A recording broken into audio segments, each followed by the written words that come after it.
పెద్ద జేఏసీ ఏర్పడిపోయింది, ఇక అశోక్ బాబు స్వచ్ఛందంగా తప్పుకోవడమే అన్నటువంటి ఒక హైప్ని వాళ్ళైతే క్రియేట్ చేయగలిగారు. అంటే మొత్తం అసలు ఉన్న ఉద్యోగులంతా మా వెనకే ఉన్నారు, అశోక్ బాబు ఇంకొక ఇద్దరు ఎవరైనా ఉద్యోగులు ఉంటే వాళ్ళిద్దరే ఉన్నారు.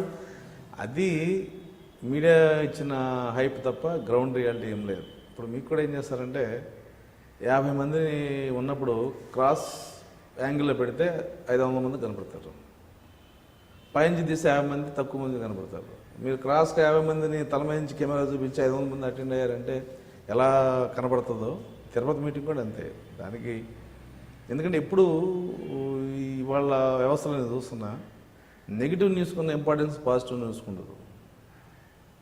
ఇప్పుడు మనకి ఇస్రోలో 104 శాటిలైట్స్ ఇచ్చారు, ఆ న్యూస్ ఇవాళ ఏం లేదు కాబట్టి హెడ్లైన్స్ అయింది. ఇంకోటి ఏదైనా ఉంటే రాజకీయ న్యూస్ అది హెడ్లైన్ అయ్యేది.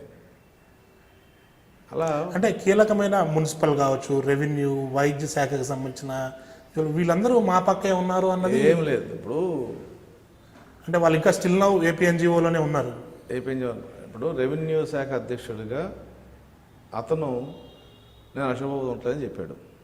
కానీ మొన్న మాకు అయిన ఎలక్షన్లో రెవెన్యూ నుంచి మాకు వైస్ ప్రెసిడెంట్గా ఉన్నారు ఏలూరు నుంచి. ఇంకా రెవెన్యూలో ఆర్ఐలు కానీ నాన్ గెస్టెడ్ కానీ అందరూ మా తాలూకా కార్యదర్శులుగా ఉన్నారు. వాళ్ళందరూ కూడా చెప్తున్నారు జిల్లాల్లో ఇది కరెక్ట్ కాదు. ఎందుకంటే ఏపీజేఎస్ అనేది భారతదేశంలో ఉన్న ఒక పెద్ద వ్యవస్థ. అంటే ఈ రాష్ట్రంలో ఉన్న యూనిటీ 29 రాష్ట్రాలు ఎక్కడ లేదు. మనకున్న 29 రాష్ట్రాలు, జమ్మూ కాశ్మీర్ కానీ ఆ నార్త్ ఈస్టర్న్ రాష్ట్రాలు 7 రాష్ట్రాలు తీసేస్తే 8 పోతే 21లో ఇంత పెద్ద వ్యవస్థ ఉన్న రాష్ట్రం ఏది లేదు. ప్లస్ పొలిటికల్గా మనం న్యూట్రల్. మా జేఏసీ పలానా పార్టీని చెప్పుకున్న పార్టీ రాష్ట్రంలో ఈ దేశంలో కూడా లేదు. పొలిటికల్ న్యూట్రల్గా ఉన్నాం. కానీ మిగతా రాష్ట్రాలు అట్టా కాదు. 10 సంఘాలు ఉంటే 5 సంఘాలు ఒక పార్టీకి, 5 సంఘాలు ఒక పార్టీకి, 3 సంఘాలు ఒక పార్టీకి ఉంటాయి. ఈ ముగ్గురిని కూర్చోబెట్టడం చాలా కష్టం. ఇవాళ ట్రేడ్ యూనియన్స్ని కామన్ ప్లాట్ఫామ్ రావడానికి ఎంత కష్టమో మిగతా రాష్ట్రాల్లో పరిస్థితి. కానీ మన రాష్ట్రంలో ఆ పరిస్థితి లేదు. మరి గుడ్డారిపేట మొదటి నుంచి 1957 నుంచి 60 నుంచి అంతకుముందు జేసీఏ అని ఉండేది, జాయింట్ కౌన్సిల్ ఆఫ్ అసోసియేషన్స్. అది వాళ్ళు జేఏసీగా మారింది. మొదటి నుంచి జేఏసీ అనేది మనం అన్ని సంఘాలు ఏదన్నా ఉన్నా మేము గదిలో మాట్లాడుకున్న వాళ్ళం, గదిలో చేస్తున్న వాళ్ళం. ఇంతకుముందు జేఏసీలో ఉన్న స్వామిగౌడ్ కానీ, స్వామినాథన్ కానీ, మన యూటీఎఫ్ నారాయణ గారు కానీ, వెంకటరెడ్డి, మోహన్ రెడ్డి, అంత పెద్ద పెద్ద వాళ్ళందరూ ఈ జేఏసీలో చేశారు. అప్పుడు లేని డిమాండ్లు, అప్పుడున్న డిమాండ్లు పోల్చుకుంటే అసలు డిమాండ్ లేనట్లు లెక్క. ఇంకొక విషయం ఏంటంటే చాలామంది ఈ జనరేషన్ నాయకులు తెలియంది జేఏసీ ఆబ్జెక్టు, జేఏసీ పర్పస్ వేరు. 1960లో జేఏసీ ఎందుకు ఫామ్ అయిందంటే మనకు సెంట్రల్ గవర్నమెంట్కి రూపాయి వస్తే స్టేట్ గవర్నమెంట్కి 60 పైసలు వచ్చేది ఎంప్లాయీకి. డిఏ, పెన్షన్, పే స్కేల్స్, ఈ 3 సెంట్రల్ గవర్నమెంట్ సుపీరియర్ సర్వీస్ లాగా, స్టేట్ గవర్నమెంట్ ఇన్ఫీరియర్ సర్వీస్ లాగా ఉండేది. 1960లో మా ఏపీఎన్జిఓస్ మాజీ నాయకులు శ్రీరాములు గారని ఈ రాష్ట్ర ప్రభుత్వానికి, కేంద్ర ప్రభుత్వానికి ఈ ప్యారిటీ కరెక్ట్ కాదు, కేంద్రంలో ఎంత ఉంటే రాష్ట్ర ప్రభుత్వానికి అంతే ఉండాలని చెప్పి తమిళనాడు, కేరళ, కర్ణాటక ఈ రాష్ట్రాల్లో ఉన్న ఎన్జిఓ సంఘాలందరినీ కూర్చోబెట్టి 1960లో South India State Government Employees Federation start చేశారు. ఇది స్టార్ట్ చేసినప్పుడు నార్త్లో వాళ్ళకి కూడా తెలిసి ఉత్తరప్రదేశ్ నుంచి, వెస్ట్ బెంగాల్ నుంచి వాళ్ళు కూడా వచ్చారు. అప్పుడు 62లో All India State Government Employees Federation అని ఒక ఫెడరేషన్, అంటే మన ఎన్జిఓ సంఘం లాంటి 29 రాష్ట్రాలు అందరితో అయింది. ఇవాళ all India State Government Employees federation అనే దానికి ఇంటర్నేషనల్ కూడా రెప్యుటేషన్ ఉంది. అప్పుడు వాళ్ళ స్ట్రగుల్ దేనికి ఫండమెంటల్గా దీని బాధ్యత ఏంటంటే కేంద్ర ప్రభుత్వంతో పాటు మనం సమానమైన డిఏ, సమానమైన పే స్కేల్స్, సమానమైన పెన్షన్ బెనిఫిట్ తీసుకోవాలన్న ఉద్యమం ఆ రోజు స్టార్ట్ అయింది. ఆ ఉద్యమం 72లో డిఏ కోసం 56 రోజులు సమ్మె చేయటం, అలా 86లో ఏదైతే మాకు డిఏ మంచి స్కేల్స్ వచ్చినాయో అక్కడ కొంత మాకు కేంద్ర ప్రభుత్వంతో పాటు సమానంగా కొంత వచ్చింది. తర్వాత మాస్టర్ స్కిల్స్ ఏదైతే మాకు 2000లో వచ్చినాయో కేంద్ర ప్రభుత్వంతో పాటు మాకు సమానమైన డిఏ, సమానమైన పెన్షన్ బెనిఫిట్స్ అన్నీ వచ్చినాయి. ఇవాళ ఒక రకంగా చెప్పాలంటే ఈ రోజున కేంద్ర ప్రభుత్వం కంటే మనకి కొద్దిగా గొప్ప ఒక రూపాయి ప్లస్లో ఉన్నాం. కేంద్ర ప్రభుత్వం 30% ఇచ్చారు అని 24% చేశారు. ఇది హైదరాబాద్ లాంటి సిటీస్కి మనం 30% అలాగే చేస్తున్నాం. అలాగే అక్కడ కొన్ని బెనిఫిట్స్ తీసేశారు. ప్లస్ కేంద్ర ప్రభుత్వంలో 10 సంవత్సరాలు ఒకసారి పిఆర్సీ. కేవలం 4 రాష్ట్రాల్లోనే ఆంధ్రప్రదేశ్, తెలంగాణ, తమిళనాడు, కేరళలోనే 5 సంవత్సరాలు ఒకసారి పిఆర్సీ. అందుకని మిగతా రాష్ట్రాలన్నిటి కూడా పరిస్థితి ఏంటి, కేంద్ర ప్రభుత్వం పీఆర్సీ వేస్తే వీళ్ళకి పండగ, ఎందుకంటే ఆ పీఆర్సీస్ కేసు మాకు కావాలని అడుగుతారు.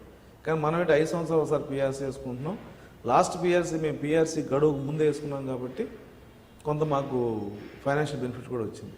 సో ఇవాళ ఒక రకంగా చెప్పండి, జేఏసీ పాత్ర సక్సెస్ఫుల్గా కంప్లీట్ అయింది పీఆర్సీ వేయటంలో. పీఆర్సీ పెన్షనరీ బెనిఫిట్స్ ఎప్పుడైతే డిఏ వీటన్నిటి మీద జేఏసీ ఏదో ప్రారంభించామో దాని పర్పస్ ఫుల్ఫిల్ అయిన తర్వాత జేఏసీ ఏం చేస్తుందంటే డిపార్ట్మెంట్ డిమాండ్స్ మేము టేకప్ చేసి మొదలుపెట్టాం. ఏదో ఇరిగేషన్ డిపార్ట్మెంట్ చిన్న ప్రాబ్లం వచ్చింది, జేఏసీ తరఫున టేకప్ చేస్తున్నాం. నర్సెస్ ఇష్యూ జేఏసీ చేస్తున్నాం. ఇలా డిపార్ట్మెంట్ డిమాండ్లు కూడా జేఏసీ చేస్తున్నప్పుడు కొన్ని డిపార్ట్మెంట్లు ఏమవుతున్నాయంటే మా డిమాండ్ చేయలేదు ఎలిగేషన్ మా మీద స్టార్ట్ అయింది. అంటే దీని పర్పస్ వేరు, ఇప్పుడు మేము చేస్తుంది వేరు. ఒక పిఆర్సీ వచ్చినప్పుడు మాత్రమే ఇద్దరు జేఏసీని కూర్చోబెట్టి మాట్లాడి అందరం వెళ్ళి మాట్లాడడం, ఏది జేఏసీ టీమ్. రెండోది మన రాష్ట్రం విడిపోయిన తర్వాత అంతకుముందు జేఏసీలో ఏపీ ఎన్జిఓ అధ్యక్షుడు chairman, Telangana NGOs president, secretary general. ఇది నేను పెట్టిన కాంపోజిషన్ కాదు. 1986 నుంచి కూడా తెలంగాణ నాయకులు ఆంధ్ర నాయకులు కూర్చొని మన ఇద్దరం కలిపి పిఆర్సీ కోసం పనిచేయాలి, ఏపీ ఎన్జిఓస్ అటుపక్క ఇటుపక్క తెలంగాణ సెక్రటరీ జనరల్గా ఉండి పనిచేయండి అని చెప్పి స్వామినాథన్ నుంచి నడుస్తుంది. తెలంగాణ విడిపోయింది, మనం ఒక్కడం బయటకు వచ్చాం. ఆ సెక్రటరీ జనరల్ ఎవరికి ఇవ్వాలన్నప్పుడు మనకున్న 3,86,000 మంది ఉద్యోగస్తుల్లో 1,86,000 మంది టీచర్స్, మిగతా 2 లక్షల్లో 40,000 మంది యూనిఫామ్ సర్వీస్ ఉన్నారు, అంటే పోలీసు, ఎస్పీఎఫ్ ఉన్నారు. ఒక 25,000 మంది క్లాస్ 4 ఎంప్లాయీస్ ఉన్నారు.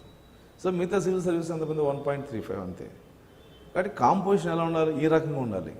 Chairman AP NGO president, secretary general teacher నుంచి, మిగతా దాంట్లో క్లాస్ 4 వీళ్ళందరూ కూడా ఒక ప్రాధాన్యత పోస్టులు ఇవ్వాలని మేము నిర్ణయించుకున్నాం. అప్పుడు ఈయన బొప్పరాజు నా సెక్రటరీ జనరల్ కావాలి, రెవెన్యూ డిపార్ట్మెంట్ గొప్పదని తీసుకొచ్చాడు. డిపార్ట్మెంట్ గొప్పదని జేఏసీ సంబంధం లేదు, నేను కమర్షియల్ డిపార్ట్మెంట్, మా దగ్గర నుంచి ఎవరు లీడర్ లేడు. అంత మాత్రాన ఇంకో రకం మాట లేదు. కమర్షియల్ డిపార్ట్మెంటు ఇవాళ రాష్ట్రానికి మెజారిటీ షేర్ నా నుంచి వస్తుంది కాబట్టి మా డిపార్ట్మెంట్కి అన్ని జిల్లా ప్రెసిడెంట్ ఇస్తారా, ఎవరు ప్రెసిడెంట్ ఆర్గనైజేషన్ వేరు, డిపార్ట్మెంట్ వేరు. ఆ డిమాండ్ ఏదవుతుందో సెక్రటరీ జనరల్ అనేది మేము కన్సిడర్ చేయలేదు. ఆయన మరి సెక్రటరీ జనరల్ ఇవ్వలేదు కాబట్టి కొంత మాతో డిఫర్ అయ్యి దూరంగానే ఉంటున్నాడు. ఆయన అసలు విభజన సమయంలో ఏదో కోట్ల రూపాయల నిధులు వచ్చాయి, అవన్నీ అశోక్ బాబు నేతృత్వంలో గల్లంత అయిపోయాయి, ఏదో లెక్కల్లో కూడా చూపించకుండా వెళ్ళిపోయాయి అన్నది కదా ఆ రోజు మీరు చెప్తున్న వెంకటేశ్వర్లు కానీ మిగిలిన కొంతమంది ఆరోపించింది. ఉద్యమానికి ఆ ఎలిగేషన్ వాళ్ళేమి నాకు చేసింది ఎక్కడ చూడలేదు. వాళ్ళు అటువంటి ఉంటే ఏదన్నా ఎంక్వైరీ చేసుకోమని, లేకపోతే వాళ్ళ ఎవిడెన్స్ ఉండేమో నేను దానికి సిద్ధంగా ఉన్నాం. అదే ఆ సెక్రటరీ జనరల్ అనేది అయితే ఇప్పుడు కాదు, బొప్పరాజు రిటైర్ అయ్యే వరకు బొప్పరాజు రాదు. నేను ఇవాళ కాదు, అతను రిటైర్ అయ్యే వరకు అది రాదు. ఎందుకంటే ఈ కాంపోజిషన్ టీచర్స్, మా జేఏసీ పేరేంటి, joint action committee of employees, teachers, workers and pensioners. 3,80,000 మంది ఎంప్లాయీస్, 4 లక్షల మంది పెన్షనర్స్, 7 లక్షల అంటే 8 లక్షల మంది కాంపోజిషన్. ఇది ఇక్కడ పదవులు కూడా అలాగే ఉండాలి. ఇప్పుడు మనం సీఎం గారు మంత్రి పదవి ఇచ్చినప్పుడు అన్ని జిల్లాలని సమాధానం చేస్తారు కదా ఆయన, అలాగే అన్ని డిపార్ట్మెంట్లు అన్ని కేడర్లు మేము సమాధానం చేస్తాం.